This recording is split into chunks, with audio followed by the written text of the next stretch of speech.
Have you ever wondered what would have happened if Simba had actually walked away that night? When Mufasa's ghost faded into the stars and Simba stood alone in that field, what if he had simply turned around and gone back to his carefree life? The entire fate of the Pride Lands hung in the balance during those few seconds. But here's the thing. Nala had already prepared for this possibility. That's right. While everyone focuses on Simba's journey, few have noticed the sophisticated contingency planning that Nala, the true strategic genius of the Pride Lands, had already set in motion. The evidence has been hiding in plain sight all along. Let's rewind to that pivotal moment when Rafiki leads Simba to the reflection pool. "He lives in you," the mandrill says cryptically, before Mufasa's spirit appears in the stormy clouds above. This supernatural encounter seems to be what finally convinces Simba to return home. But look closely at what happens immediately before this. Nala had already found Simba and tried to convince him to return. And when he refused, what did she do? Did she beg? Did she give up? No, she strategically retreated and seemed to disappear from the narrative, only for Rafiki to mysteriously appear shortly afterward. Coincidence? The evidence suggests something far more calculated. Consider Nala's exact words during their confrontation. "You're the king." Not "you could be king" or "you should be king," but a definitive statement of fact. Her tone suggests absolute certainty, a strategic positioning designed to plant the idea firmly in Simba's mind. When that direct approach failed, she immediately switched tactics rather than giving up. This changes everything. When you realize that Nala likely sought out Rafiki herself, knowing the mandrill's spiritual connection might succeed where her logical arguments had failed. Look at how quickly she connects with Timon and Pumbaa afterward. She's already working on the next phase of her plan, building alliances with Simba's closest friends. The Pride Lands under Scar's reign had become a desolate wasteland. Food and water were scarce, suffering was widespread, and Scar's alliance with the hyenas created a police state where dissent meant certain punishment. For years, the lionesses had been searching for solutions, and Nala's journey beyond the Pride Lands wasn't just a desperate hunt for food. It was a calculated mission to find the heir and implement a regime change. But what if that heir refused his responsibility? Frame-by-frame analysis reveals Nala's calm calculation. When Simba initially refuses to return, watch her eyes. There's disappointment, yes, but not surprise. She had clearly anticipated this possibility. Her argument shifts immediately from emotional appeals to strategic ones. "You're our only hope." This isn't just dramatic language, it's a leader testing which messages resonate with her target. Let's face it, Nala was never the passive character Disney superficially portrayed. From her first appearance as a cub, she consistently demonstrated superior tactical thinking, even defeating Simba in their playful fights. "Pinned you again," she says with confidence, establishing her dominance early. This wasn't just childish play, it was foreshadowing her strategic capabilities. As young cubs, when they venture to the elephant graveyard against Mufasa's orders, who leads the expedition? Simba may think he's in charge, but Nala is the one who creates the diversion that allows them to slip away from Zazu. Her ability to think several steps ahead is evident even then. But what exactly was Nala's contingency plan if Simba remained stubborn? The clues are scattered throughout the film in subtle character moments that most viewers miss entirely. When the Hakuna Matata philosophy threatens to keep Simba in his paradise permanently, look at how quickly Nala begins to evaluate Timon and Pumbaa, potential allies or obstacles in whatever comes next. The deleted Shadowland scene provides even more insight. Originally, Nala's departure from the Pride Lands was shown in greater detail, with her directly confronting Scar before being forced to flee. This reveals that she had already established herself as the primary opposition leader before ever seeking Simba. She wasn't just hoping for a male savior. She was building the foundation for her own resistance movement. Honestly, the most telling evidence comes from what happens after Simba agrees to return. Notice how Naila immediately takes charge of the tactical planning. Scar has the hyenas on his side, she explains, already laying out the battlefield conditions. She doesn't wait for Simba to formulate a strategy. She's been planning this confrontation for years. What if the ghostly intervention had failed? What was Nala's plan B? The answer lies in the broader context of lion pride dynamics in nature. In real African lion prides, it's actually the females who form the stable core of the group. Males come and go, but the female coalition endures. Nala would have been intimately familiar with this reality. The film subtly establishes that the lionesses remained a unified force under Scar's reign, with Sarabi, Simba's mother, still commanding their respect as the former queen. This female power structure remained intact, despite Scar's claim to the throne. What if Nala's real plan wasn't just to restore Simba, but to strengthen this female coalition regardless of whether the male heir returned? Come on, think about it. Would someone as resourceful and determined as Nala really pin all her hopes on finding one specific lion who might be dead or unwilling? Or would she have layers of contingency plans ready? The shocking truth is that Mufasa's ghostly appearance might not have been the miracle it seemed to be. What if it was actually part of Nala's carefully orchestrated plan all along? Tomorrow night, Rafiki would be waiting in that exact spot. How did he know when and where to find Simba? The film never explains this explicitly, but it makes perfect sense if Nala had coordinated with him in advance. Rafiki didn't just happen to catch Simba's scent on the wind. He was positioned there deliberately after Nala's initial approach failed. And this is where our understanding of the Lion King transforms completely. What we're witnessing isn't just a hero's journey. It's a sophisticated political maneuver with multiple backup plans, orchestrated by the true strategic mastermind of the Pride Lands. What happens next will challenge everything you thought you knew about this Disney classic. As we continue to unravel Nala's masterful contingency planning, we need to examine her character development throughout the film. Far from being merely Simba's love interest, Nala emerges as perhaps the most adaptable and strategically minded character in the entire Pride Land saga. The first canonical clue: Nala's unique hunting prowess. Remember when she nearly captures Pumbaa? She executes a perfect ambush, demonstrating not just physical skill, but tactical intelligence. "Nala, is it really you?" Simba asks in disbelief. Her immediate response is telling. She flips Simba and pins him, just as she did when they were cubs. This isn't just a callback for nostalgia. It demonstrates her consistent ability to outmaneuver even the future king. What's particularly revealing is how she hunts alone. While lions typically hunt in groups, Nala has ventured far from the Pride Lands independently, showing both her resourcefulness and her willingness to break from tradition when necessary. These aren't just personality traits. They're essential qualities for someone who might need to lead a revolution without the rightful heir. Let's examine the deleted scenes that Disney originally planned to include. The Shadowlands sequence shows Nala directly confronting Scar before her departure. When he suggests she become his queen, she refuses outright, knowing it would give her immediate power but compromise her long-term goals. Instead, she chooses exile in the dangerous unknown, a calculated risk that reveals tremendous strategic foresight. The second canonical clue lies in the timing of Nala's discovery of Simba. Consider this. She travels in exactly the right direction to find him, despite having no information about his whereabouts. The Pride Lands are bordered by desert in all directions, yet she chooses the one path that leads to Simba's jungle paradise. Coincidence? Or had she been gathering intelligence about possible surviving heirs for years? "You don't understand. Something terrible has happened," she tells Simba upon finding him. Note how she doesn't immediately express shock that he's alive. Instead, she launches directly into the strategic situation, evidence that finding Simba wasn't just lucky, but the culmination of a long-planned operation.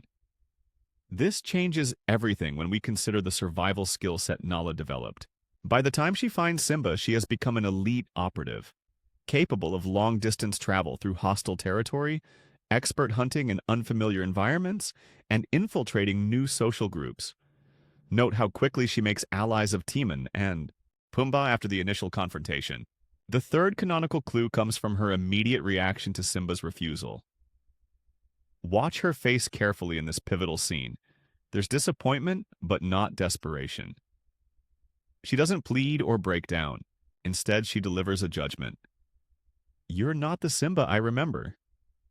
This isn't just emotional manipulation, it's a calculated assessment. She's already categorizing him as a failed asset and mentally moving to her next contingency. What makes this evidence so compelling is that Nala clearly maintains her operational security. She never reveals her full plan to anyone, Not to Simba, not to Timon and Pumbaa, not even to other lionesses we see. Like any good strategist, she compartmentalizes information. Let's face it, Nala's entire character arc shows progressive leadership development. As a cub, she demonstrates physical superiority over Simba. As a young adult, she emerges as the only lioness brave enough to leave the Pride Lands in search of help. By the film's climax, she's coordinating battle tactics for the final confrontation with Scar. Bold evidence of her leadership position comes from how the other lionesses respond to her return. When she brings Simba back, there's no questioning of her authority or decisions. The lionesses immediately rally behind her plan, suggesting she already held significant informal power within the Pride's hierarchy. Honestly, one of the most overlooked aspects of Nala's character is her exceptional emotional intelligence. Throughout the film, she demonstrates an uncanny ability to understand others' motivations and leverage them effectively. With Simba, she knows exactly when to push him about his responsibilities and when to appeal to his feelings for her. With Timon and Pumbaa, she quickly turns potential enemies into allies. Consider how differently she approaches various characters. With Simba, she employs direct confrontation. With Rafiki, we can infer a more collaborative approach. With the other lionesses, she leads by example. Each approach is perfectly calibrated to the individual, revealing not just empathy but strategic interpersonal skills. The hunting dynamics under Scar's reign reveal another layer to Nala's preparation. During Scar's rule, it's the lionesses who provide all food, while Scar and the hyenas consume without contributing. This means Nala and the other lionesses would have intimate knowledge of the Pride Land's diminishing resources, the hyenas' patterns and weaknesses, exactly how many mouths they were feeding. This information would be crucial for anyone planning an uprising. By controlling the food supply, the lionesses maintained leverage even in their oppression. Nala would have understood this power dynamic perfectly. Fourth canonical clue: Nala's conversation with Timon and Pumbaa after her reunion with Simba.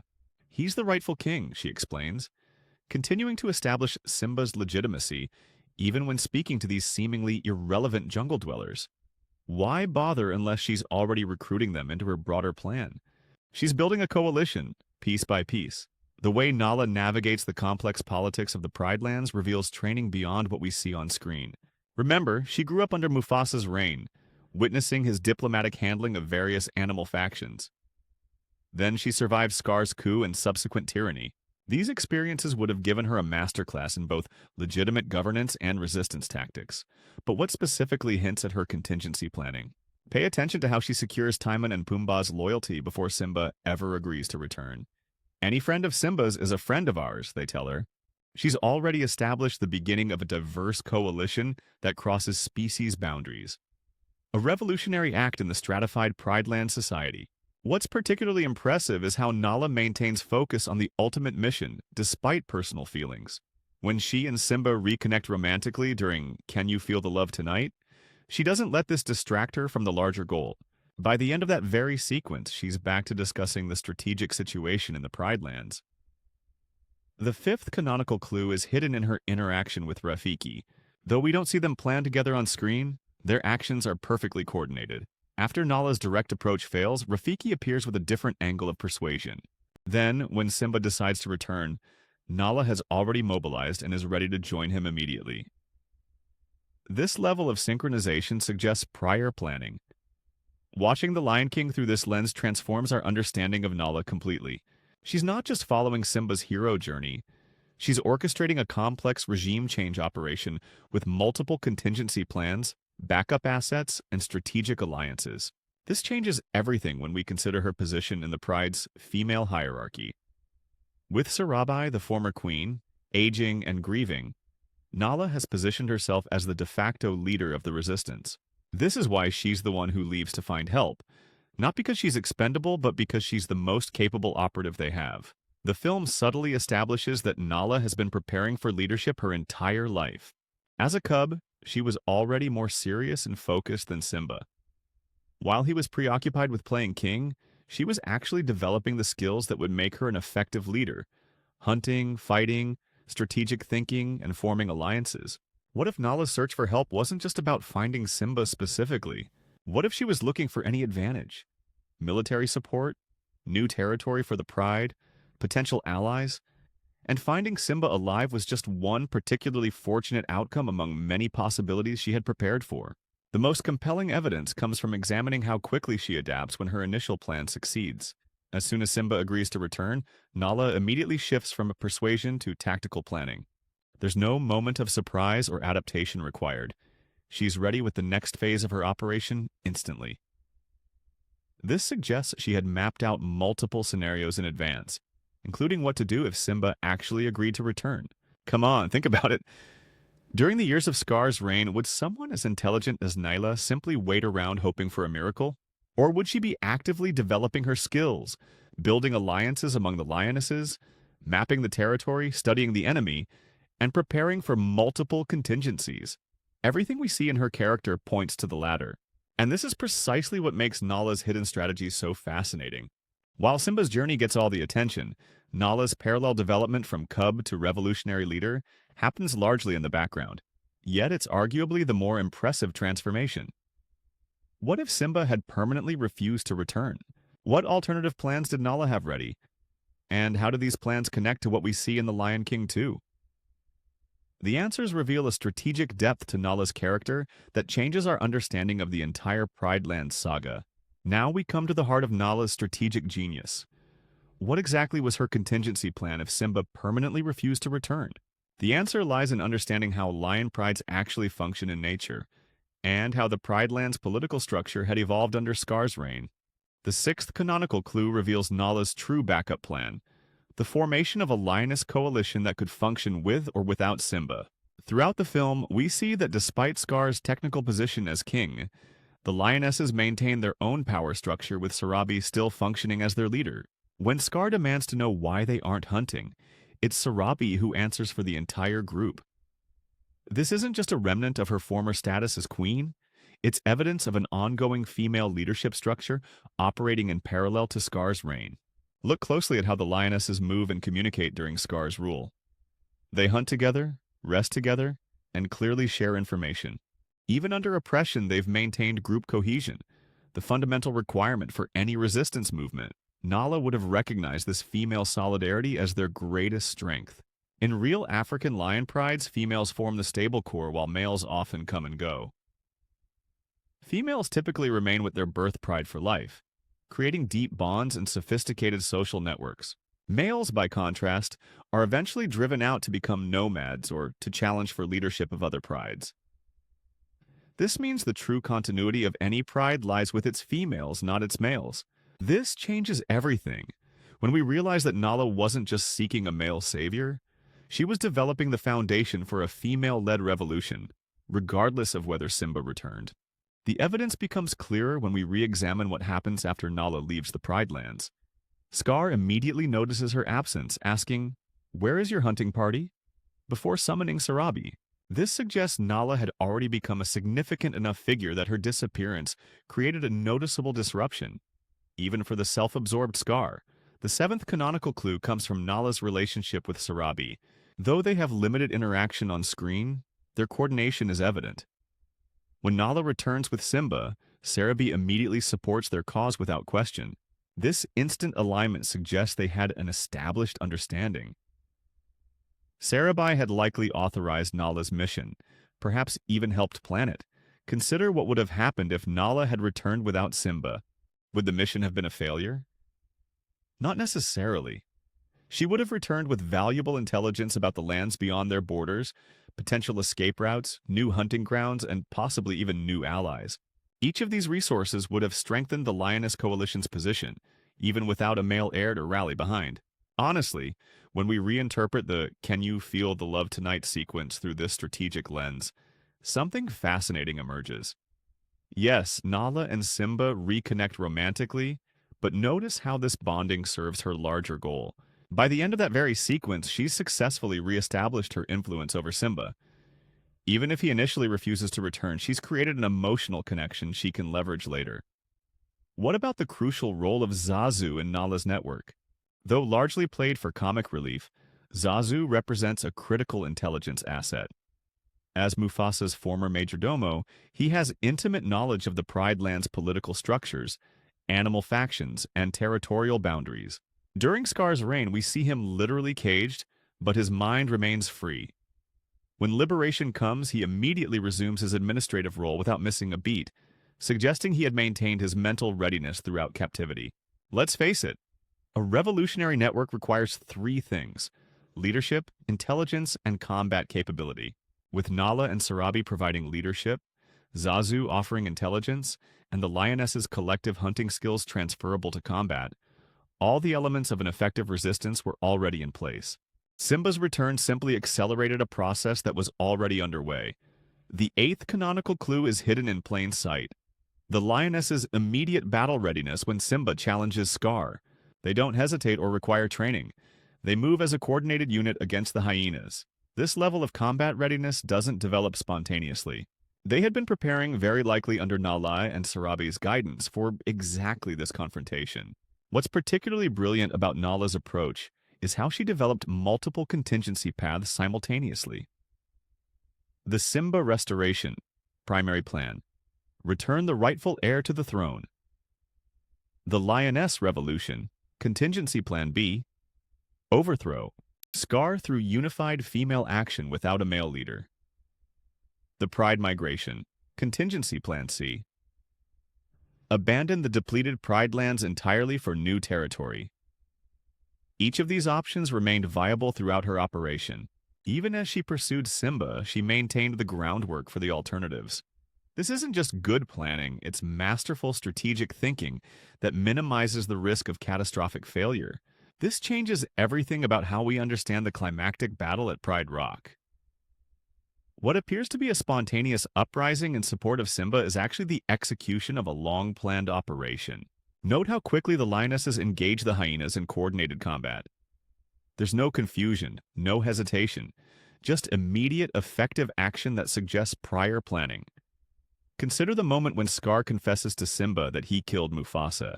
The lionesses immediately attack, but importantly, they target the hyenas rather than Scar himself. This perfect division of labor, Simba handling Scar while the lionesses engage the hyenas, doesn't happen by accident. It reflects battle planning and role assignment. The ninth canonical clue comes from analyzing the hyenas' behavior. Throughout Scar's reign, the hyenas function as his enforcers, yet they never seem to completely break the lioness's spirit. This suggests the lionesses had developed effective resistance techniques, perhaps passive resistance, strategic compliance, or even hidden sabotage. By the time Simba returns, the hyena's control was likely already beginning to fray. What makes Nala's strategy particularly brilliant is how she maintains operational security. At no point does she overtly challenge Scar's authority directly, at least not until Simba returns. Instead, she works within the system while simultaneously undermining it, the classic approach of successful resistance movements throughout history. Come on, the evidence is overwhelming when you look at the broader context. In lion society, young males like Simba are typically driven from the pride. Nala, with her understanding of lion behavior, would have known that finding Simba alive was statistically unlikely. Would she really bank the entire future of the Pride Lands on such a remote possibility without backup plans? The most compelling evidence for Nala's contingency planning appears in how she interacts with the other lionesses upon her return. There's no extended explanation needed. They immediately understand and rally behind her. This seamless coordination reveals a pre-existing command structure in which Nala already held significant authority. Let's examine the pivotal scene where Simba confronts Scar. When Scar tries to blame the hyenas for everything, who is positioned strategically in the background, monitoring the situation? Nala. While Simba focuses on Scar, she's watching the hyenas, anticipating their reaction. This isn't coincidental staging, it's visual evidence of her tactical awareness. What if Simba had died during the final confrontation with Scar? The film subtly prepares us for this possibility. During the battle, we see moments where Simba appears defeated, hanging precariously from Pride Rock's edge, mirroring Mufasa's death. In those moments, the lionesses continue fighting effectively, suggesting their revolution didn't depend entirely on Simba's survival. The 10th canonical clue reveals Nala's most subtle preparation: her positioning for political leadership regardless of the outcome. Whether as queen consort to King Simba, or as the Pride's lead huntress under a different arrangement, she secures a position of influence. By the end of the original film, she has maximized her political capital within any possible outcome. The shocking truth is that while we've been watching Simba's hero journey all these years, we've been overlooking the more sophisticated political operation happening in parallel, one orchestrated by a strategic genius who understood that true power lies not in roaring from a promontory, but in building resilient networks that can adapt to any circumstance. What if the Lioness Coalition was always the true power in the Pride Lands? What if kings like Mufasa and Simba were primarily figureheads whose real function was to protect the female power structure from outside challenges? This perspective completely transforms our understanding of the Pride Lands' political dynamics. And that brings us to the most radical reinterpretation. What if Nala's ultimate contingency wasn't about restoring the old order at all, but about evolving the Pride Lands toward a new political reality? One that we begin to see emerge in The Lion King 2? The answer lies in examining how the Pride Lands power structure evolves after Simba's restoration, and the surprising connection to Kiara's role in the sequel. Now that we've established Nala's multi-layered contingency planning, we must examine the broader political structure she was working within. The powerful but often overlooked Lioness Coalition that formed the true backbone of Pride Land society. The 11th canonical clue is revealed in the Pride's hierarchy during Scar's reign. Despite his tyranny, the Lionesses maintain their own internal leadership structure, with Sarabi clearly at the top. When food becomes scarce, it's Sarabi who reports to Scar, speaking on behalf of all Lionesses. This isn't just ceremonial. It demonstrates that the female power structure remained intact, despite the male leadership change. "You're the king.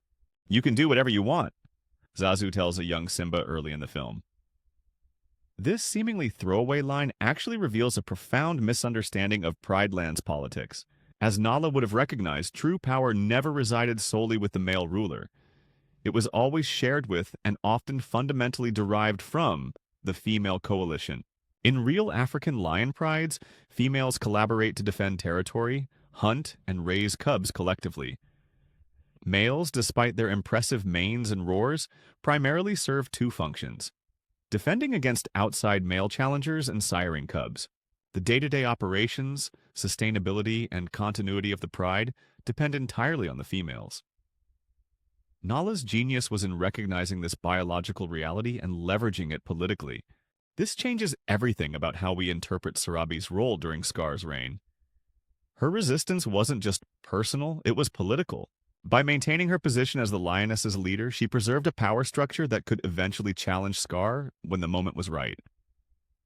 Her confrontation with him, "You've got to do something. We're being forced to overhunt," wasn't just complaint, it was the visible tip of a coordinated resistance effort. Consider the moment when Scar strikes Sarabi for comparing him unfavorably to Mufasa. The other lionesses immediately growl in unified protest. This instant, collective response reveals two crucial things. They remained intensely loyal to Sarabi, and they had maintained the courage to show dissent despite potential consequences. These are hallmarks of an organized resistance, not just individual discontent. The strategic positioning of lionesses throughout Pride Rock during key scenes reveals another layer of their coordinated efforts. They're never randomly scattered. They position themselves at tactically advantageous points, often with clear sightlines to each other. This spatial awareness suggests they had mapped Pride Rock's defensive capacities and maintained a system of silent communication. Let's face it, Pride Rock itself offers significant defensive advantages that Nala would have factored into any contingency planning. Its elevated position provides visibility across the savanna. Its narrow access points create natural choke points defendable by even a small number of lionesses. Its network of caves offers shelter and potential escape routes. In the hands of a strategic thinker like Nala, Pride Rock wasn't just a symbolic throne, it was a fortress. The 12th canonical clue comes from the hyena's behavior patterns. Throughout Scar's reign, the hyenas demonstrate poor discipline, limited attention spans, and vulnerability to food-based distraction. These weaknesses would have been meticulously noted by Nala and the other lionesses as they planned their eventual counterattack. The hyena's incompetence wasn't just comic relief, it was a strategic vulnerability waiting to be exploited. Consider how the hyenas consistently fail to notice resistance activities right under their noses. When Nala slips away from the Pride Lands, the hyenas don't detect her departure. When Simba infiltrates the Pride Lands upon his return, the hyenas fail to raise an effective alarm. These security lapses suggest the lionesses had identified and exploited gaps in hyena surveillance patterns. Zazu's role in this resistance network cannot be overstated. Though physically imprisoned, Zazu's mind remained free and his position gave him unique access to Scar's planning. Note how quickly Zazu reintegrates into the leadership structure after liberation, immediately resuming his advisory role without missing a beat. This smooth transition suggests he had maintained his political acumen throughout captivity. Come on, think about what Zazu represents in the Pride Lands political structure. He's essentially the kingdom's intelligence chief, diplomatic corps, and chief of staff combined. His knowledge of territory, animal factions, and traditional laws would have been invaluable to any resistance effort. Even caged, he could have communicated crucial information to the lionesses through coded signals or during moments when Scar was absent. The most overlooked aspect of the lioness coalition is their collective hunting expertise. Hunting large prey requires sophisticated coordination, silent communication, role specialization, and tactical planning, all skills directly transferable to combat operations. The lionesses weren't just feeding the pride during Scar's reign, they were maintaining their combat readiness through daily hunting activities. Honestly, when we re-examine the climactic battle through this lens, its choreography becomes far more significant. The lionesses don't fight as individuals. They move in coordinated patterns, often in pairs or trios, using flanking maneuvers against the more numerous hyenas. This level of tactical sophistication doesn't develop spontaneously in the heat of battle. It reflects prior planning and perhaps even covert training. This changes everything when we consider what would have happened if Simba had never returned or had been defeated by Scar. The lionesses already possessed everything needed for a successful uprising: leadership structure, Sarabai and Naila, combat capability, hunting skills, intelligence assets, Zazu, and territorial advantage, Pride Rock. Simba's return didn't enable their revolution. It merely accelerated a process already underway. The 13th canonical clue appears in how quickly the other animal species rally to the restored monarchy. After Simba defeats Scar, the Pride Lands rapidly regenerate, with herds returning almost immediately. This swift ecological recovery suggests that connections with other species had been maintained throughout Scar's reign, likely through covert diplomatic channels managed by the Lioness Coalition. Consider Pride Rock's symbolic function as the gravitational center of the kingdom. Whoever controls Pride Rock effectively claims legitimacy to rule. Nala would have recognized that regardless of which contingency plan became necessary, securing Pride Rock would be the essential final step. This explains why the climactic battle centers on Pride Rock, rather than occurring elsewhere in the territory. The 14th canonical clue reveals how the Lioness Coalition maintained morale during Scar's oppression.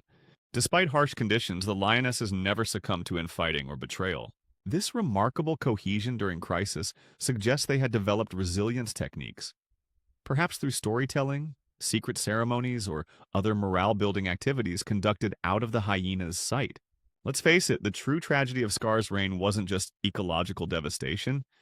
It was his fundamental misunderstanding of how power actually functioned in the Pride Lands. By focusing on the male role of intimidation and control while neglecting the female network that made society function, he ensured his own downfall. Nala, by contrast, understood this dynamic perfectly. The physical positioning during key confrontations reveals another layer of the lioness's strategy. When Simba returns and confronts Scar, the lionesses form a semicircle behind him. Not just for dramatic effect, but in a tactical formation that blocks potential escape routes and establishes clear fields of fire, or in this case, pounce. This isn't random staging, it's evidence of battle planning. What's particularly brilliant about Nala's approach is how she integrates male and female power structures rather than opposing them. She doesn't seek to eliminate the male leadership role, she seeks to ensure it's occupied by someone who will work cooperatively with the female coalition. This political sophistication transcends simple power struggles, aiming instead for sustainable governance. The 15th canonical clue comes from examining Nala's position in the final scene. When Simba and Nala present their newborn cub Kiara from Pride Rock, note their positioning. They stand as equals, not with Simba elevated above Nala. This visual symbolism suggests a power-sharing arrangement rather than a simple restoration of male-dominated monarchy. Consider how this political arrangement evolves in The Lion King 2. When Kiara is being prepared for leadership, Who oversees much of her training? Nala. The skills emphasized aren't just ceremonial kingship, as they were for young Simba, but practical leadership, hunting, diplomacy, and understanding territorial politics. This curriculum reflects Nala's priorities and suggests she was actively shaping the next generation of leadership. Come on. The evidence becomes overwhelming when we look forward to Kiara's eventual role in uniting the Pride Lands and the Outsiders. Her diplomatic approach to conflict resolution, choosing integration over combat, directly mirrors the political philosophy Nala would have developed during her years planning resistance against Scar. The daughter becomes the embodiment of the mother's political vision. Bold evidence of the Lioness Coalition's enduring power appears in how the Outsiders are integrated. When Zira's followers join Simba's pride, they don't just submit to a king, they join a female social network. Their primary relationships become with the pride's lionesses, not with Simba himself. This integration process reveals that the true continuity of Pride Society always resided in its female relationships. The most radical implication is that Kiara's eventual leadership role isn't a departure from tradition. It's the culmination of a long-planned evolution in Pride Land's governance, quietly orchestrated by Nala over 2 generations. What appears as Simba's kingdom is actually the final phase of transition toward a more balanced political structure. This changes everything about how we understand the entire Lion King saga. What if the central political story isn't about male succession at all, but about the gradual evolution from male-dominated monarchy toward a more cooperative leadership model? What if Nala's ultimate contingency plan wasn't just about surviving Scar's reign, but about fundamentally transforming Pride Land society? The answer lies in examining how Nala's strategic vision extends beyond her own lifetime and into the next generation's conflicts and resolutions. The connections between her contingency planning and the events of The Lion King 2 reveal that Nala wasn't just thinking about immediate crisis management. She was architecting a multi-generational political transformation. And this brings us to the ultimate revelation about Nala's true long-term strategy, one that reimagines the entire purpose of Simba's return and Kiara's destiny. As we reach the culmination of our analysis, the full scope of Nala's strategic master plan finally comes into focus. Her contingency planning wasn't limited to the immediate crisis of Scar's reign. It extended far beyond, shaping the entire future of Pride Land's governance across generations. The most powerful evidence for Nala's long-term strategy appears in Kiara's upbringing. Unlike young Simba, who was primarily taught ceremonial kingship, everything the light touches will be yours, Kiara receives a much more comprehensive education. She's trained in hunting, territorial awareness, diplomacy, and conflict resolution. Precisely the skill set needed for Nala's envisioned future leadership model. Kiara needs to find her place on the Great Circle, Nala tells an overprotective Simba in The Lion King 2. This seemingly spiritual statement actually carries profound political implications. Nala isn't just speaking about personal destiny. She's referencing Kiara's place in the evolving political structure, a place Nala has been carefully designing since before Kiara was born. Let's face it, Simba's overprotectiveness toward Kiara isn't just paternal concern. It's the reaction of a traditional monarch seeing his daughter being prepared for a role different from what he expects. Note how frequently Nala gently counters his restrictions, encouraging Kiara's independence and exploration. This isn't just parenting style difference, it's competing political visions. The 16th canonical clue reveals itself in the contrast between Simba and Nala's governance approaches after Scar's defeat. While Simba establishes clear boundaries with the Outlands and adopts a defensive posture, Nala consistently advocates for more diplomatic engagement. "You'll never be Mufasa," an angry Simba tells Scar during their final battle, revealing his goal of restoring his father's governance model. Nala, meanwhile, quietly works towards something new. Consider the parallels between Nala's hypothetical contingency planning and what actually unfolds in The Lion King 2. Had Simba refused to return, Nala would have needed to develop a new governance model without a traditional male figurehead. What we see in Kiara's diplomatic resolution with the Outsiders is precisely this alternative model being implemented, just 1 generation later than it might have been needed. This changes everything.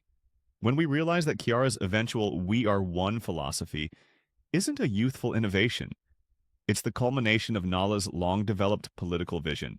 The integration of the Outsiders achieves what military victory alone could not: sustainable peace through social cohesion rather than forced submission. This sophisticated approach bears all the hallmarks of Nala's strategic thinking. The 17th canonical clue appears in how the Pride Land's political structure evolves between the original film and its sequel. In The Lion King, power transitions through violent confrontation. Scar kills Mufasa, then Simba defeats Scar. In The Lion King 2, Kiara breaks this cycle through diplomatic integration.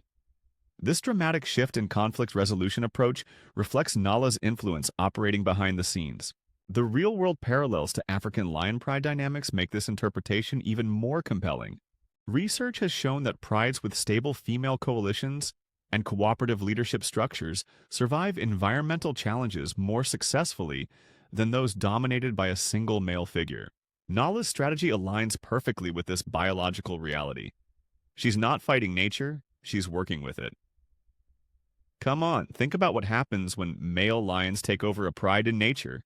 Typically, they eliminate cubs from the previous male to bring females into estrus quickly.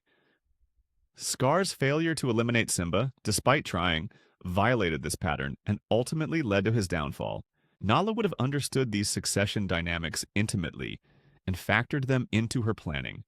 The dramatic confrontation between Kiara and Simba, "You will never be Mufasa," reveals the tension between old and new governance models.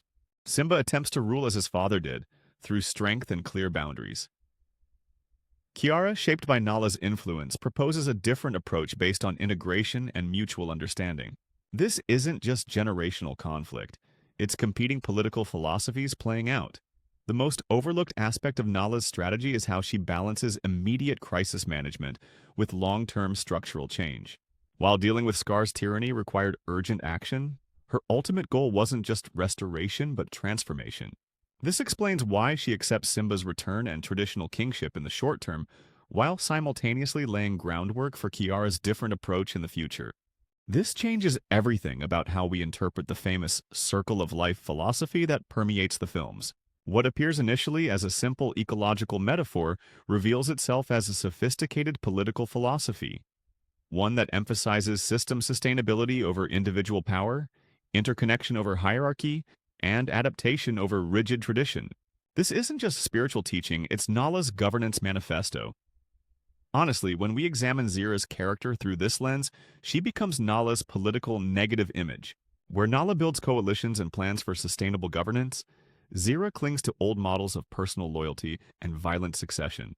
Zira's fatal flaw isn't just her attachment to Scar, it's her failure to understand the changing political reality that Nala has been orchestrating. Bold evidence of Nala's success appears in the final scenes of The Lion King 2. The integrated pride, with former enemies now unified, represents the political structure Nala had been working toward all along. Note how, in these final scenes, both Simba and the former outsiders defer to Kiara's judgment, a dramatic shift from the male-dominated hierarchy we saw in the original film. Consider how differently conflict resolution occurs across the saga. In the first film, peace is restored through Scar's defeat and the hyena's expulsion, essentially maintaining conflict but pushing it beyond borders. In the sequel, peace comes through integration and reconciliation, a fundamentally different approach that transforms enemies into allies. This evolution from exclusion to inclusion bears Nala's strategic fingerprints. What if Nala's ultimate contingency wasn't just about who would rule, but how rulership itself would function? What if her goal wasn't merely to restore the old order, but to evolve beyond it towards something more sustainable? This perspective transforms our understanding of both films from simple hero narratives into a complex political evolution, orchestrated largely by a brilliant female strategist.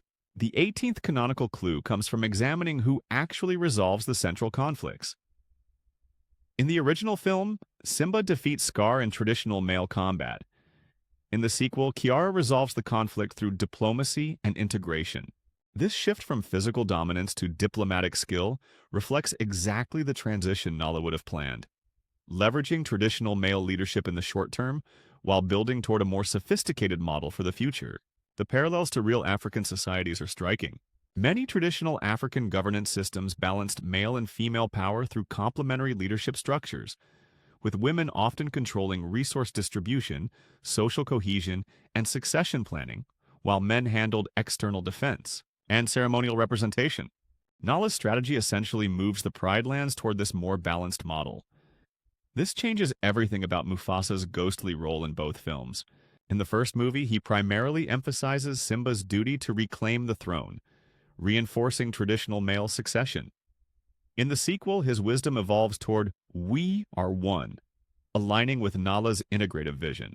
Even the ancestral spirits seem to be following Nala's political development curve.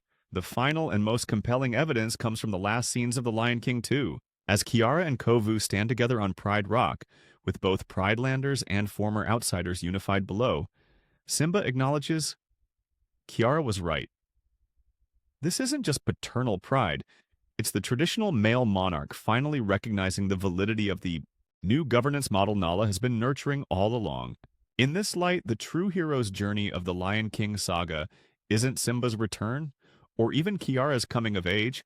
It's Nala's multi-generational orchestration of political evolution, from male-dominated monarchy toward collaborative leadership. What appears as a story about kings reveals itself as a masterclass in female political strategy.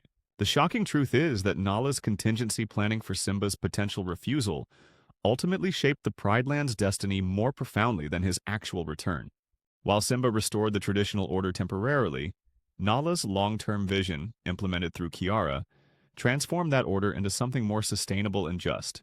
And that brings us to the most profound question of all. What does this reinterpretation tell us about the true meaning of leadership? Perhaps the most effective leaders aren't those who roar the loudest from Pride Rock, but those who quietly build resilient systems that can adapt to any challenge, even the absence of their traditional figurehead. In the end, Nala's genius wasn't just in having a backup plan if Simba refused the throne. It was in recognizing that his return was just one step in a longer journey toward a better Pride Lands. A journey she designed, nurtured, and saw fulfilled through the next generation. That's the true power of the Lioness Coalition. Not just to survive crisis, but to transform it into opportunity for lasting change.